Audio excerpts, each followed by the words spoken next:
Elappara panchayat bus സ്റ്റാൻഡിന് പിന്നിലെ കമ്പർ സ്റ്റേഷന്റെ മുകളിലത്തെ നിലയിൽ വൈകുന്നേരങ്ങളിൽ സ്കൂൾ വിദ്യാർത്ഥികൾ സാമൂഹിക വിരുദ്ധ പ്രവർത്തനത്തിൽ ഏർപ്പെടുന്നതായി പരാതി.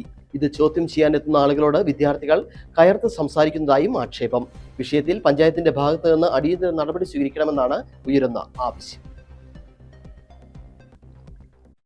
ഏലപ്പാറ പഞ്ചായത്ത് ബസ് സ്റ്റാൻഡിന് പിറകിലെ കമ്പർ സ്റ്റേഷന് 2 നിലകളാണുള്ളത്. ഇതിലെ താഴത്തെ നിലയിലാണ് ശുചിമുറി പ്രവർത്തിക്കുന്നത്. മുകളിലത്തെ നില ഒഴിഞ്ഞു കിടക്കുകയാണ്. ഈ ഭാഗത്താണ് സാമൂഹ്യ വിരുദ്ധ ശല്യം ഉണ്ടാകുന്നത്. എല്ലാ ദിവസങ്ങളിലും സ്കൂൾ സമയം കഴിഞ്ഞ് വിദ്യാർത്ഥികൾ അടക്കമാണ് ഇവിടെ എത്തുന്നത്. പുകയില ഉൽപ്പന്നങ്ങൾ അടക്കം ഇവർ ഉപയോഗിക്കുന്നതായും ഈ കമ്പ്യൂട്ടർ സ്റ്റേഷൻ നടത്തുന്ന ആൾ പറയുന്നു. ചില സമയങ്ങളിൽ ഇങ്ങനെ വിദ്യാർത്ഥികൾ ഇവിടെ എത്തുമ്പോൾ ഇത് ചോദ്യം ചെയ്താൽ തനിക്കെതിരെ കയർത്ത് സംസാരിക്കുന്ന സാഹചര്യം വരെ ഉണ്ടായതായും ഇദ്ദേഹം പറയുന്നു.